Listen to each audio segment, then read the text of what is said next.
Most people think soil is something you buy, something you open and plant into. But soil is actually something that can be built. And once you understand that, you begin to see it differently. Because soil isn't just made up of materials. It's made up of relationships.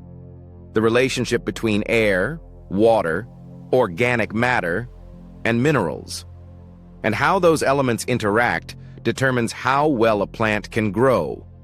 To understand how soil structure is built, you have to start with space. Not what's in the soil, but the space between it. That space is what allows oxygen to reach the roots. It's what allows water to move evenly through the medium. It's what allows roots to expand without resistance. Without that space, the system becomes restricted. And when that happens, growth becomes limited. So the first part of building soil structure is introducing materials that create and hold that space. Not just temporarily, but over time. These are materials that resist immediate breakdown. They help the soil stay open through watering cycles and root expansion. They act as the framework of the system. But structure alone doesn't create a living soil. It only creates the environment. What brings that environment to life is organic matter, decomposed plant material, natural inputs that feed microbial life. These components are constantly being transformed. Microorganisms break them down. And in that process, nutrients become available to the plant. This is where the soil begins to function more like a system than a container. Because now there is interaction. There is exchange. There is movement happening beneath the surface.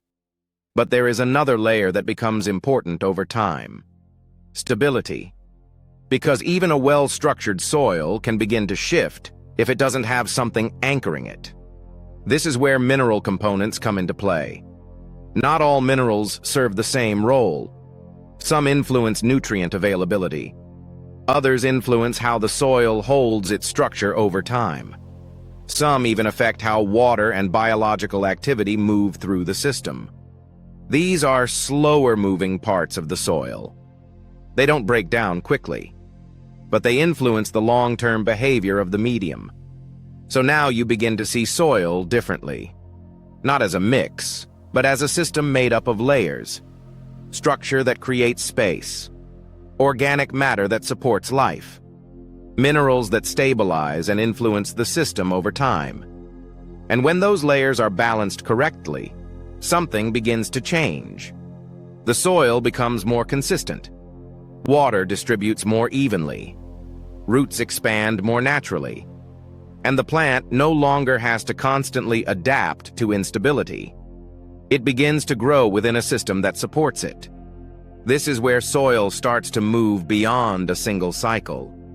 Because the goal is no longer short-term performance. The goal becomes long-term stability. A system that holds its structure. A system that continues to support biological activity. A system that improves its internal balance over time. This is the direction that led me to develop what I now call Mythera. Rejuvenative Soil Architecture. A way of building soil that focuses on structure, life, and stability working together. Not as separate parts, but as one system. And in the next step, I'll be putting this structure together and testing how it actually performs. If this way of thinking resonates with you, leave a like so more growers can discover it. And if you want to follow the process as it develops, subscribe. Because this is where the system starts becoming real.